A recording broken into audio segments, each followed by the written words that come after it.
قال المؤلف رحمه الله تعالى في باب من الشرك أن يستغيث بغير الله أو يدعو غيره، وقول الله تعالى: ولا تدع من دون الله ما لا ينفعك ولا يضرك، فإن فعلت فإنك إذا من الظالمين. وإن يمسسك الله بضر فلا كاشف له إلا هو، وقوله: فابتغوا عند الله الرزق واعبدوه، وقوله: ومن أضل ممن يدعو من دون الله من لا يستجيب له إلى يوم القيامة. إن الحمد لله نحمده ونستعينه ونستغفره ونعوذ بالله من شرور أنفسنا ومن سيئات أعمالنا، من يهده الله فلا مضل له ومن يضلل فلا هادي له، وأشهد أن لا إله إلا الله وحده لا شريك له، وأشهد أن محمدا عبده ورسوله. أما بعد، فإن أصدق الكلام كلام الله، وأحسن الهدي هدي محمد صلى الله تعالى عليه وسلم، وشر الأمور محدثاتها، وكل محدثة بدعة، وكل بدعة ضلالة، وكل ضلالة في النار. من يطع الله ورسوله فقد رشد واهتدى، ومن يعص الله ورسوله فقد ضل وغوى. اللهم صل على محمد وعلى آل محمد كما صليت على إبراهيم وعلى آل إبراهيم إنك حميد مجيد. اللهم بارك على محمد وعلى آل محمد كما باركت على إبراهيم وعلى آل إبراهيم إنك حميد مجيد. سبحانك لا علم لنا إلا ما علمتنا إنك أنت العليم الحكيم. رب اشرح لي صدري ويسر لي أمري واحلل عقدة من لساني يفقه قولي. وبعد، باب من الشرك أن يستغيث بغير الله او يدعو غیرہ۔ آج کا باب بہت زیادہ اہمیت کا حامل ہے، کیونکہ اس میں وہ مسئلہ مذکور ہے جو عبادت کی روح ہے، اور وہ ہے دعا۔ رسول کریم صلی اللہ علیہ وسلم کا فرمان ہے: الدعاء سلاح المؤمن، دعا مومن کا ہتھیار ہے۔ اور ایک اور حدیث میں رسول اکرم صلی اللہ علیہ وسلم کا فرمان ہے کہ الدعاء هو العبادہ، کہ دعا عین عبادت ہے۔ دعا جو ہے وہ اصل عبادت ہے۔ ایک حدیث اور پیش کرتے ہیں لوگ: الدعاء مخ العبادہ، کہ دعا عبادت کا مغز ہے، مگر یہ سند ضعیف ہے۔ الدعاء هو العبادہ، کہ دعا ہی عبادت ہے، اصل عبادت دعا ہے۔ تو پھر یہ جو باب ہے اس میں مسئلہ دعا مذکور ہے جو بہت ہی اہمیت کا حامل ہے۔ مطرف بن شخیر، یہ علماء تابعین میں سے، یہ فرمایا کرتے تھے کہ میں نے بہت سوچا کہ خیر کا منبع کیا ہے اور خیر کہاں سے مل سکتی، خواہ وہ دنیا کی خیر ہو یا آخرت کی خیر ہو۔ مجھ پر کتاب و سنت کی روشنی میں یہ بات عیاں ہوئی کہ ہر قسم کی خیر، دنیا کی ہو یا آخرت کی ہو، وہ اللہ تعالیٰ کے پاس ہے۔ پھر میں نے سوچا کہ اللہ تعالیٰ سے وہ کیسے حاصل کی جائے۔ تو کتاب و سنت کی روشنی میں اس کا ایک ہی راستہ میرے سامنے آیا اور وہ دعا ہے۔ گویا دعا جو ہے یہ ہر قسم کی خیر کا مجمع ہے اور ہر قسم کی خیر کا ذریعہ ہے۔ بڑی اس کی اہمیت ہے دین اسلام میں، جیسا کہ بہت سے نصوص سے یہ بات آپ پر واضح ہوگی۔ تو شیخ الاسلام فرماتے ہیں کہ باب من الشرک، یہ بات بھی شرک ہے، ان یستغیث بغیر اللہ، کہ کوئی شخص غیر اللہ سے استغاثہ کرے، او یدعو غیرہ، یا غیر اللہ کو پکارے، یہ بھی شرک ہے۔ غیر اللہ سے استغاثہ اور غیر اللہ سے دعا، یہ دونوں شرک ہے۔ استغاثہ اور دعا میں کیا فرق ہے؟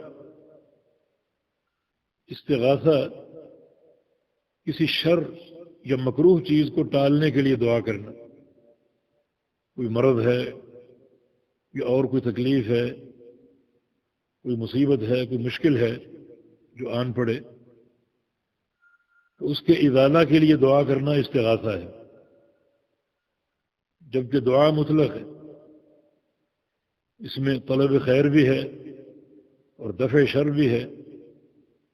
تو گویا دعا جو ہے وہ عام ہے اور استغاثہ خاص ہے۔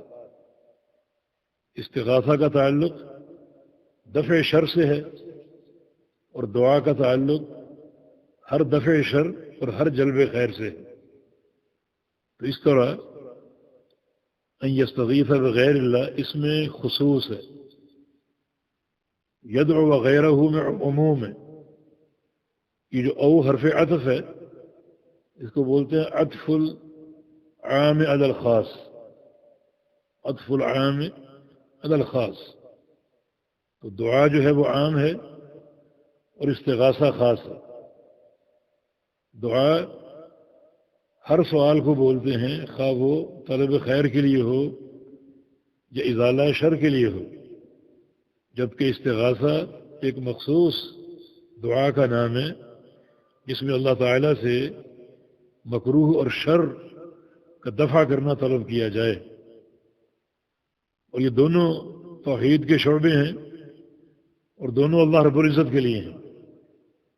دعا کی دو قسمیں ہیں، ایک ہے دعائے مسئلہ اور دوسری دعائے عبادہ۔ یوں کہہ لیں کہ دعا برائے سوال اور دعا برائے عبادت۔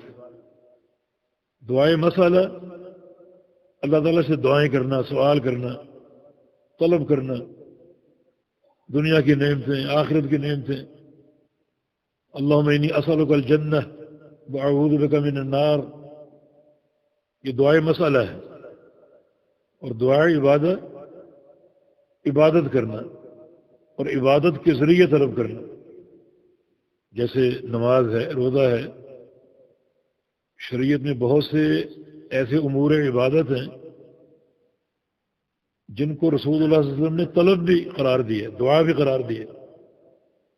ابی بن کعب کی حدیث صحیح مسلم میں نبی علیہ السلام سے پوچھتے ہیں کہ اگر میں اس مجلس میں بیٹھوں دعا کرنے کے لیے تو میں کتنا درود پڑھوں آپ کو؟ کیا میں 1/3 درود پڑھوں؟ فرمایا کہ ہاں، اگر زیادہ کرنا چاہو تو کر سکتے ہو۔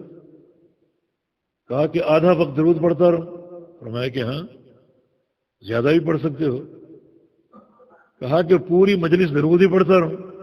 فرمایا کہ ایسا کر لو، ایسا اگر کرو گے تو اللہ تعالیٰ تمہارے جو دل کی تمنائیں ہیں اور حاجتیں اور دعائیں ہیں وہ مانگے بغیر پوری کر دے گا۔ تو کچھ دعائیں، کچھ عبادات ایسی ہیں جو دعا پر قائم ہے۔ انسان کو دعا، وہ عبادت ہی کرتا رہے تو اللہ رب العزت دل کی خواہشات جو ہیں وہ مانگے بغیر پوری کر دے گا۔ اس میں تلاوت قرآن کا ذکر بھی حدیث میں ملتا ہے۔ ایک شخص صرف قرآن ہی پڑھتا رہے، حالانکہ اس کے دل میں کئی حاجات ہیں اور کئی طلبات ہیں، کئی خواہشات ہیں، مگر وہ دعا نہیں کرتا، صرف قرآن ہی پڑھتا ہے، تو اللہ تعالیٰ قرآن کی تلاوت کی برکت سے بھی جو اس کے دل کی حاجات ہیں وہ مانگے بغیر پوری کر دے گا۔ تو دعائے عبادت، یعنی انسان عبادت میں محو رہے اور منہمک رہے، تو یہ بھی ایک طرح کی دعا ہے۔ نماز بھی دعا ہے، روزہ بھی دعا ہے، کیونکہ ہر عبادت دعاؤں کے ساتھ ہوتی ہے اور اللہ کے ذکر کے ساتھ ہوتی ہے۔ ہر عبادت توحید کا مخزن ہے۔ یہ دو اقسام عبادت کی یا دعا کی، دعائے مسئلہ یعنی خالی سوال کرنا، دعائیں کرنا اللہ تعالیٰ سے، اور دعائے عبادت اللہ تعالیٰ کی عبادت کرنا، اور یہ عبادت جو ہے یہ سوال اور دعا کو متضمن ہوتی ہے۔ اور جہاں تک استغاثہ کا تعلق ہے تو استغاثہ کی علماء نے 3 قسمیں بیان کی ہیں۔ ایک ہے استغاثہ واجبہ، ایسا استغاثہ جو فرض ہے، اور دوسرا استغاثہ محرمہ، ایسا استغاثہ جو حرام ہے، اور تیسرا استغاثہ جائزہ جو جائز ہے۔ جو استغاثہ فرض ہے وہ اللہ تعالیٰ کے لیے، جب بھی استغاثہ کرو، جب بھی پکارو، کوئی مشکل آ جائے اور کوئی تکلیف واقع ہو جائے، اس کے ازالہ کے لیے کس کو پکارنا ہے؟ اللہ تعالیٰ کو۔ یہ استغاثہ فرض ہے۔ اور استغاثہ محرمہ کیا ہے؟ دفع شر کے لیے کسی غیر کو پکارنا، کسی غیر کو پکارنا، یہ حرام ہے۔ اللہ تعالیٰ کے علاوہ کسی سے استغاثہ کرنا حرام بھی ہے اور نادانی بھی ہے، کیونکہ شرک سراسر حماقت کا نام ہے اور اس کا انجام بھی دائمی جہنم ہے۔ یہ استغاثہ محرمہ۔ اور ایک استغاثہ جائز ہے، وہ انسانوں سے، لوگوں سے ایسے امور میں جن امور کو وہ حل کرنے کی طاقت رکھتے ہیں۔ مثلا آپ کسی سے کوئی قرض کا سوال کر لیں، یہ سوال آپ غیر اللہ سے کر رہے ہیں، لیکن یہ تحت القدرہ ہے، غیر آپ کو دینے کی قدرت رکھتا ہے، تبھی آپ سوال کرتے ہیں۔ یہ استغاثہ ہے جائزہ، یعنی لوگوں سے، انسانوں سے، دوستوں سے، بھائیوں سے کوئی ایسا سوال کرنا جس کو حل کرنے کی طاقت ہے ان میں۔ تو باقی وہ مسائل، وہ امور جو اللہ تعالیٰ کی جو ہے وہ قدرت کے تحت ہے اور کسی اور کی قدرت میں نہیں آتے، ان امور میں غیر اللہ کو پکارنا حرام ہے، شرک ہے، بلکہ شرک اکبر ہے۔ کیونکہ دین اسلام کا محور عبادت ہے، اور عبادت کا اصل دعا ہے۔ جب یہ اصل ہی آپ نے غیر اللہ کو دے دیا تو اس سے بڑا شرک اور کیا ہو سکتا ہے؟ یہ شرک اکبر ہے غیر اللہ کو پکارنا۔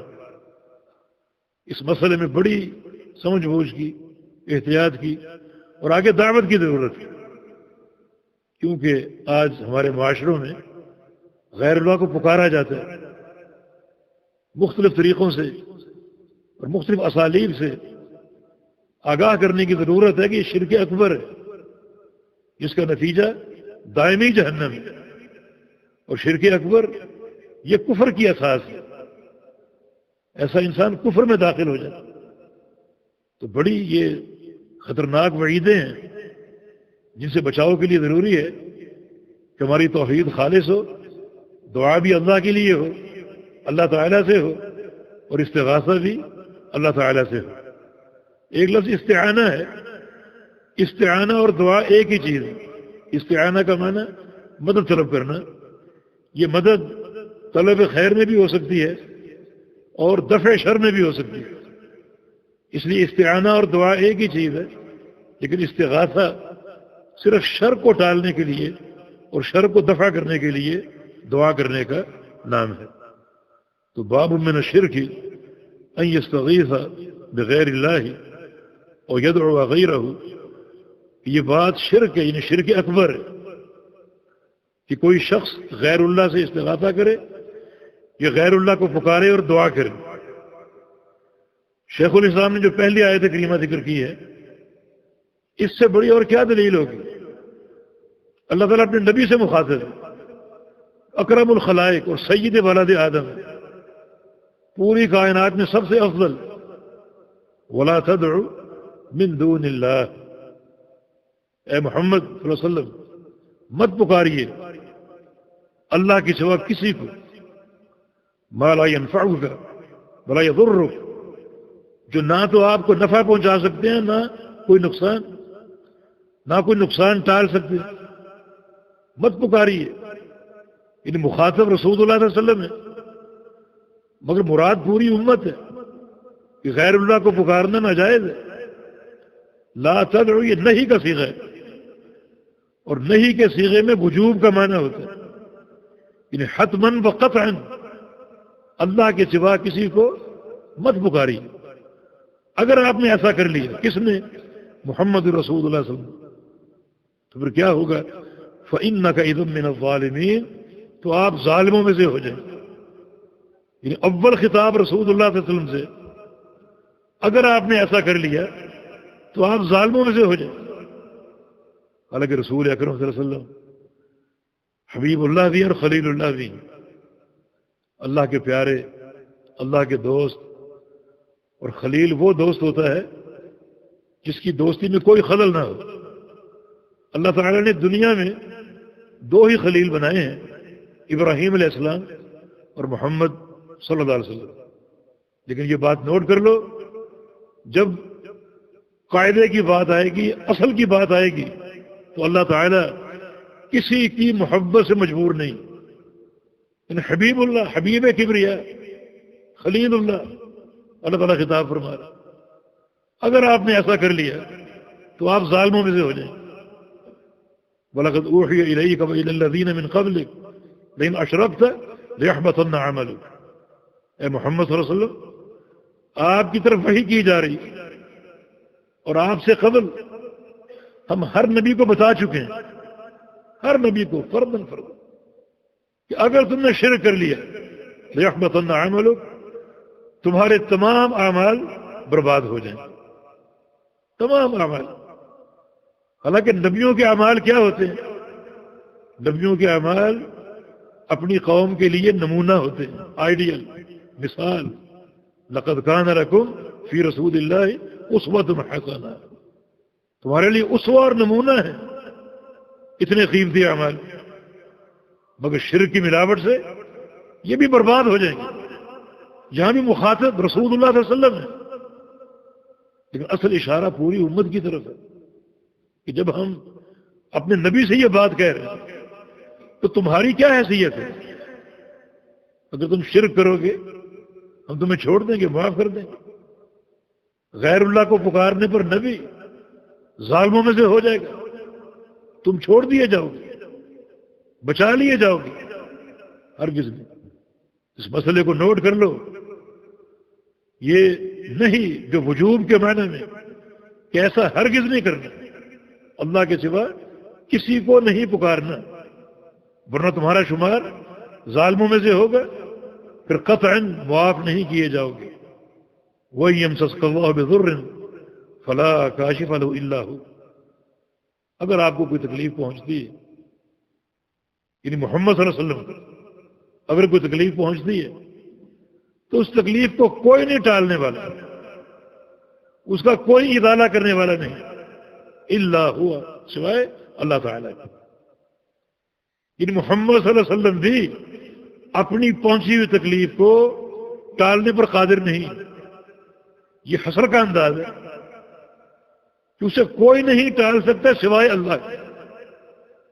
حسر کے انداز میں تاکید ہوتی، کوئی نہیں ٹال سکتا سوائے اللہ تعالیٰ۔ حالانکہ جن جن کو اللہ کے سوا پکارا جاتا ہے ان میں سب سے جو صالح مخلوق ہے وہ انبیاء کی، اور انبیاء کے گروہ میں جو سردار ہیں وہ محمد الرسول اللہ صلی اللہ علیہ وسلم۔ آپ بھی اپنی تکلیف کو خود نہیں ٹال سکتے، اللہ ہی ٹالے گا۔ پھر کون ہے اللہ تعالیٰ کے علاوہ جس کو پکارا جائے، جس کے سامنے مشکلات پیش کی جائیں، ان کا حل طلب کیا جائے اور ان کا ازالہ طلب کیا جائے۔ آگے فرمایا کہ فابتغوا عند اللہ الرزق واعبدوہ، رزق تلاش کرو اللہ کے پاس، رزق اللہ کے پاس، اللہ کے پاس ہی تلاش کرو، واعبدوہ، اور اس کی عبادت کرو۔ پھر اس کی عبادت کرنا یہ رزق کے حصول کی سب سے قوی بنیاد ہے، اس کی عبادت پر قائم رہو۔ فَلْيَعْبُدُوا رَبَّ هَذَا الْبَيْتِ الَّذِي أَطْعَمَهُم مِّن جُوعٍ وَآمَنَهُم مِّنْ خَوْفٍ، اس گھر کے رب کی عبادت کرو، تمہیں جب بھی بھوک لگے گی کھانا مل جائے گا، اور جب بھی تم پر کوئی خوف آئے گا تو اللہ امن دے دے گا۔ تمہارے دو ہی حقوق ہیں، ہر انسان کے دو حقوق، ایک اس کو امن چاہیے، سلامتی چاہیے، اور دوسرا معیشت مضبوط چاہیے۔ دونوں کا انتظام توحید باری تعالیٰ، اللہ تعالیٰ کی عبادت میں۔ اس گھر کے رب کی عبادت کرو، تمہیں کھانا بھی ملے گا اور امن و سکون بھی ملے گا اور سلامتی بھی ملے گی۔ یہ توحید باری تعالیٰ اور اللہ تعالیٰ کی عبادت کا فائدہ، یہ دنیا کا عظیم فائدہ، اور قیامت کے دن جنت کی وراثت، اور قبر میں اس انسان کو عافیت، سلامتی اور جنت کی نعمتیں حاصل ہوں گی۔ یہ توحید باری تعالیٰ کے فائدے ہیں۔ تو اللہ تعالیٰ سے رزق تلاش کرو، اللہ تعالیٰ کے ساتھ تعلق ہو، ہمیں کیا کچھ مل سکتا ہے، کیا کچھ حاصل ہو سکتا ہے۔ ایک حدیث قدسی، اس کے کچھ جملے آپ کے سامنے پیش کرتا ہوں۔ آپ دیکھیں کوئی چیز باقی بچتی کہ کسی غیر کے در پہ دستک دی جائے۔ صحیح مسلم میں یہ حدیث ہے، ابو ذر غفاری رضی اللہ عنہ کی روایت سے فرماتے ہیں کہ رسول اللہ صلی اللہ علیہ وسلم نے فرمایا، اس حدیث کے بارے میں امام احمد بن حنبل کا قول ہے کہ یہ اہل شام کی سب سے عمدہ حدیث ہے، افضل حدیث اہل شام، اہل شام کی سب سے عمدہ حدیث۔ یہ اس لیے کہا کہ اس حدیث کے تمام راوی شامی ہیں، ان کا تعلق شام سے ہے۔ ایسی حدیث کو اصطلاحاً کہتے ہیں مسلسل بالشامیین، اس کی سند مسلسل بالشامیین، تمام روایت اس کے شامی۔ سند کے راوی ابو ادریس الخولانی، ان سے جب بھی لوگ اس حدیث کے سنانے کا تقاضا کرتے تو وہ دوزانوں بیٹھ جاتے، دوزانوں اپنے گھٹنوں کے بل بیٹھ جاتے، جو ایک ادب کا جلسہ ہے۔ دوزانوں بیٹھ کر ادب کے ساتھ اس حدیث کو روایت کرتے۔ اللہ پاک فرماتے یا عبادی، یا عبادی، اے میرے بندے۔ اس حدیث میں 10 بار تقریباً یا عبادی کی تکرار ہے۔ ایک محبت بھرا خطاب ہے اور محبت بھرا انداز ہے۔ اے میرے بندو، انی حرمت ظلم علی نفسی وجعلتہ بینکم محرما فلا تظالموا، میں نے اپنے اوپر ظلم کرنا حرام قرار دے دیا ہے اور تم پر بھی ظلم حرام کر دیا، ظلم نہ کرنا، ہمیشہ عدل پر اور انصاف پر قائم رہنا۔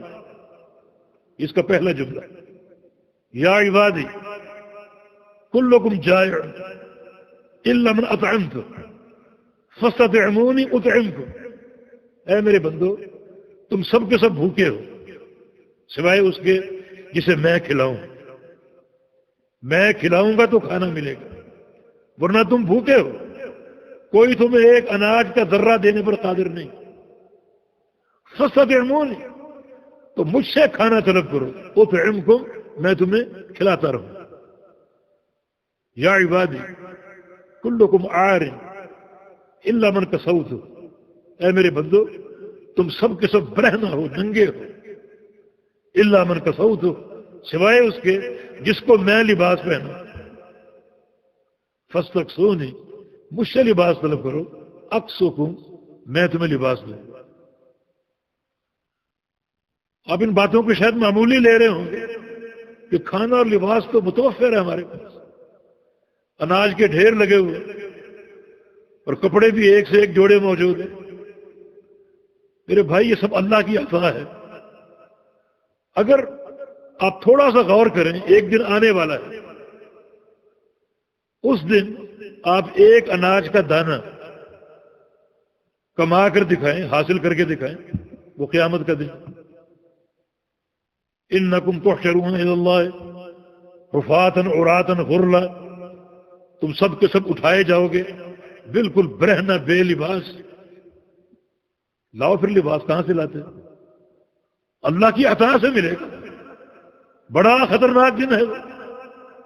پورے میدان محشر میں جہاں سورج ایک میل کے فاصلے پر ہے، ایک پانی کا گھونٹ حاصل کر کے دکھاؤ، ایک قطرہ کہیں سے پیدا کر کے دکھاؤ. آج جو کچھ اللہ کی عطا اس کی دین ہے. اگر یہ سب متوفر ہے تو اس دن بھی لا کر دکھاؤ، سب رہنا.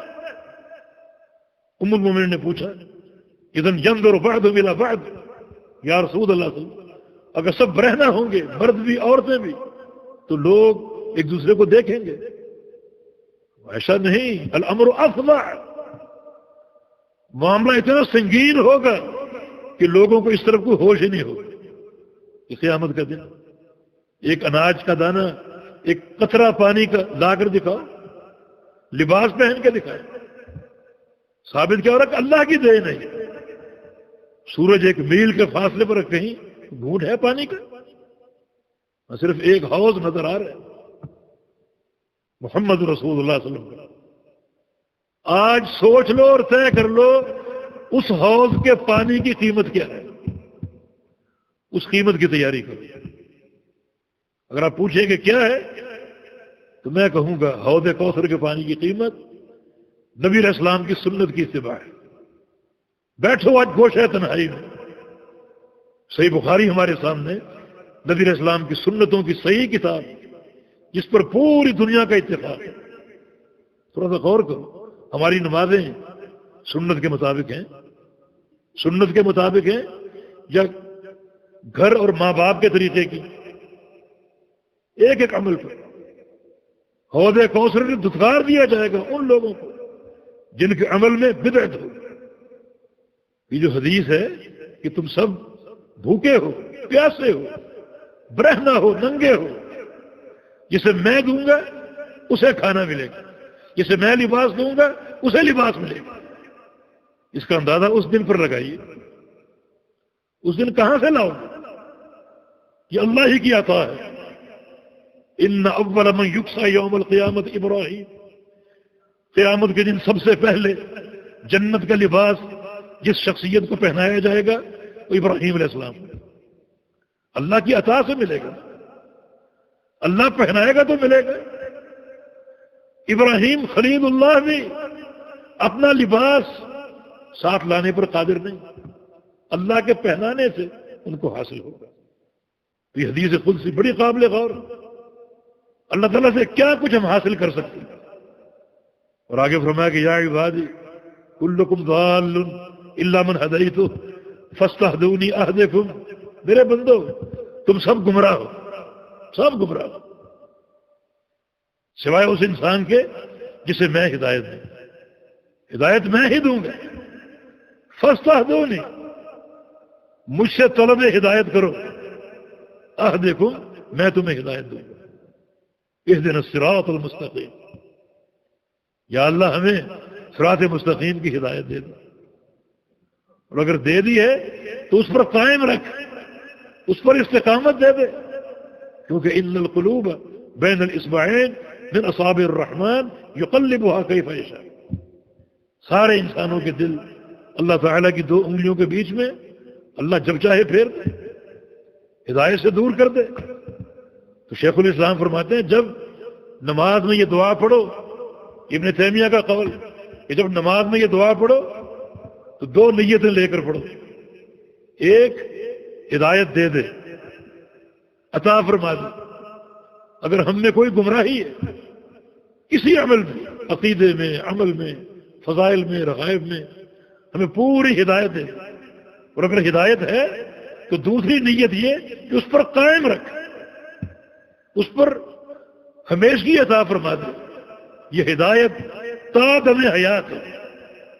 موت تک ہدایت پر قائم رکھو۔ دیکھا اللہ تعالیٰ سے کیا کچھ مل رہا ہے، کھانا مل رہا ہے، کپڑے مل رہے ہیں، ہدایت مل رہی۔ اور چوتھی چیز ایک اور بڑی اہم، یا عبادی انکم تذنبون لیلا ونہارا، میرے بندو تم دن رات گناہ کرتے ہو، دن رات۔ اور گناہ یہ بہت بڑا مہلک ہے، اس کا انجام بڑا خطرناک ہے، کیونکہ کوئی گناہ اگر بندے کے دامن کے ساتھ چمٹا رہ جائے تو اس کو جنت نہیں مل سکتی۔ گناہ اور جنت دو متضاد چیزیں ہیں، جہاں جنت ہے وہاں گناہ نہیں، اور جہاں گناہ ہے وہاں جنت نہیں۔ اور تم دن رات کرتے ہو، اب تم کس کے محتاج ہو؟ اپنے گناہوں کے تعلق سے۔ فاستغفرونی، مجھ سے استغفار کرو، اغفر لکم، صرف میں ہی ہوں تمہارے گناہوں کو بخشنے والا۔ کوئی پیر پیغمبر، کوئی فرشتہ، کوئی ملک، کوئی جن یہ کام نہیں کر سکتا، میں معاف کروں گا۔ اس دین کی سماحت دیکھو کہ کس طرح ہمیں آسانیاں فراہم کی جا رہی ہیں۔ کوئی چیز باقی بچی؟ دنیا بھی آ گئی، دین بھی آ گیا، گناہوں کی بخشش بھی آ گئی، ہدایت بھی آ گئی، ہر چیز آ گئی۔ یہ پروردگار کے ساتھ تعلق، اس کو پکارنے کا فائدہ، یہ سارے کام اسی نے کرنے۔ تو فرمایا کہ فَابْتَغُوا عِندَ اللَّهِ الرِّزْقَ، رزق تلاش کرو اللہ کے پاس۔ کچھ جملے اس حدیث کے باقی وہ آگے میں پڑھوں گا انشاءاللہ، ایک مناسبت اور آ رہی، تاکہ ہمیں ایک پورا تعارف ہو کہ اللہ تعالیٰ سے ہم کیا کچھ لے سکتے ہیں، ہر چیز لے سکتے ہیں، دنیا اور دین، ہر چیز۔ اس لیے ایک مجلس میں نبی علیہ السلام تشریف فرما تھے اور صحابہ کرام بھی تھے۔ اچانک آپ نے فرمایا من یضمن لی واحدا اضمن لہ الجنہ، کون ہے تو مجھے ایک چیز کی ضمانت دے، میں اسے جنت کی ضمانت دیتا ہوں۔ ابو ذر غفاری ہی سامنے بیٹھے ہوئے تھے، فوراً تیار ہو گئے، میں تیار ہوں۔ یہ سوچے بغیر وہ ضمانت کیا ہو سکتی، اس اگر جان دینی پڑے، مال دینا پڑے، لیکن جنت کے مشتاق تھے، سوچے بغیر، تأمل کے بغیر تیار ہو گئے، میں تیار ہوں، کیا ضمانت۔ تو آپ نے کیا فرمایا؟ لا تسأل الناس شیئا، کبھی لوگوں سے سوال نہ کرنا، بس یہ ضمانت دے دو۔ پوری زندگی اس اٹل عقیدے پر قائم ہو، کبھی کسی نے سوال نہیں کرنا، کس سے کرنے؟ وہ حدیث عبداللہ بن عباس، وَإِذَا سَأَلْتَ فَاسْأَلِ اللَّهَ وَإِذَا اسْتَعِنْتَ فَاسْتَعِنْ بِاللَّهِ، جب بھی سوال کرو اللہ سے کرو، اور جب بھی استعانت کرو اللہ تعالیٰ سے کرو۔ ابو ذر غفاری تیار ہو، یہ تیار ہو، کبھی لوگوں سے سوال نہ کرو۔ اس بات کو پلے سے باندھ لی۔ کبھی گھوڑے پر جا رہے ہوتے، کوڑا گر جاتا، حالانکہ اپنا کوڑا ہے، تو کسی سے کہتے نہیں مجھے پکڑا دو، یہ حدیث یاد آ جاتی، یہ ضمانت یاد آ جاتی۔ گھوڑے سے اترتے اور کوڑا خود پکڑتے۔ آخری عمر میں انسان بڑھاپے میں کمزور ہو جاتا ہے، محتاج ہو جاتا ہے، یہ سوچ کر کہیں کچھ سوال کی نوبت ہی نہ آ جائے، شہر چھوڑ دیے، ربضہ ان کی زمینیں تھی، وہاں چلے گئے بچوں کو لے کر تنہا، تاکہ کسی سے سوال کی نوبت ہی نہ آئے۔ یہ صحابہ کے عقیدے، یہ ضمانت دی تھی نبی علیہ السلام، لا تسأل الناس شیئا، کبھی لوگوں سے سوال نہ کرنا۔ اسی لیے فرمایا فمن اضل ممن يدعو من دون اللہ من لا يستجیب له الى یوم القیامہ، اس شخص سے بڑا کون گمراہ ہے، کون احمق اور بے وقوف ہے، جو اللہ کے علاوہ ایسوں کو پکارتا ہے، ایسوں کو پکارتا ہے جو اس کی پکار کا جواب قیامت تک نہیں دے سکتا، قیامت تک نہیں دے سکتا، پھر بھی پکارتا ہوں۔ یہ قرآن کہہ رہے ہیں، مان لو، یقین کر لو، اگر کہو اس کے باوجود بھی کہو کہ ہم پھر بھی پکاریں گے، یہ قرآن کی تکذیب ہے، قرآن کی نفی ہے۔ اللہ پاک فرما رہا ہے جن جن کو اللہ کے سوا پکارتے ہو تمہاری پکار کا قیامت تک جواب نہیں دے سکے۔ اللہ کو پکارو، اللہ کو پکارو، وہ پکار کا جواب بھی دیتے، ادعونی استجب لکم، مجھ سے دعائیں کرو، مجھ سے مانگو، میں قبول کروں. بلکہ وہ تو ایسا اپنے پکارے جانے کو پسند کرتا ہے کہ خوش ہوتا ہے. حدیث میں آتا ہے کہ ہر رات جب آخری تہائی باقی بچتی ہے، رات کا آخری تیسرا پہر باقی بچتا ہے، تو اللہ تعالیٰ آسمان اول پہ نزول فرماتا ہے. آسمان اول پہ نزول فرماتا ہے. ہمارا اس پر ایمان ہے، نزول حق ہے، حقیقی نزول. کیسا؟ جیسا اس کے لائق ہے، ہماری طرح کا نہیں. میں کرسی پہ بیٹھا ہوں، نیچے اتر کے بیٹھ جاؤں، کرسی خالی ہو جائے گی، یہ میرا نزول ہے. اللہ کا نزول ایسا نہیں. کیسا ہے؟ جیسا اس کے لائق ہے. اس کا نزول اس کی تمام صفات کی طرح کمال کا ہے، اس میں کوئی نقص نہیں. تو نزول فرما کر کیا کرتا ہے؟ پکارتا حل من داعٍ فاستجیب لہ. کوئی دعا کرنے والا ہے میں اس کی دعائیں قبول کروں. حل من سائل فاعطیہ. کوئی سائل ہے میں اس کو عطا کروں. حل من مستغفر فاغفر لہ. کوئی گناہوں کی بخشش کا طالب ہے میں اس کو معاف کر دوں. حل من مستشفٍ فاشفیہ. کوئی شفا کا طالب ہے میں اس کو شفا دے دوں. اللہ تعالیٰ خود پکار رہے، خود کہ آؤ مجھ سے مانگ لو. ایسا وہ دینے والا. پھر کتنی بڑی حماقت ہوگی ایسوں کو پکارنا کہ تمہاری پکار کا قیامت تک جواب نہیں دے سکے. امن یجیب المضطر اذا دعاہ یکشف السوء. مضطر ایک پریشان حال انسان، اس کی دعائیں قبول کرنے والا کون ہے؟ جب بھی وہ پکارے گا. یکشف السوء، اور اس کی تکلیفوں کو ٹالنے والا کون ہے؟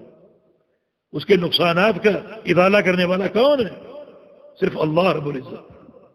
اللہ تعالیٰ ہی کو پکارو، اسی سے سوال کرو، دعائیں کرو، مناجات کرو، وہ قبول کرنے والا ہے. اللہ کے بندو، جو بھی آپ دعا اللہ تعالیٰ سے کریں گے وہ محفوظ ہو جاتی ہے. اس کے 3 نتیجے ہیں، 3 میں سے ایک. جو چیز آپ مانگیں آپ کو فوراً مل جائے، ایک نتیجہ یہ ہے. دوسرا یہ کہ نہ ملے، اللہ اس دعا کی برکت سے آئندہ کوئی بڑی تکلیف جو آپ پر آنے والی ہے اس کو ٹال دے. آپ پر، آپ کے اہل پر، بچوں پر، ماں باپ پر، اس کو ٹال دے اس دعا کی برکت سے. اور تیسری چیز یہ کہ اللہ رب العزت آپ کی اس دعا کو قیامت کے لیے سنبھال لے، آپ کی قیامت کی تکلیفوں کو ٹالنے کے لیے. تو کوئی دعا رائے گا ہے؟ کوئی دعا رائے گا نہیں.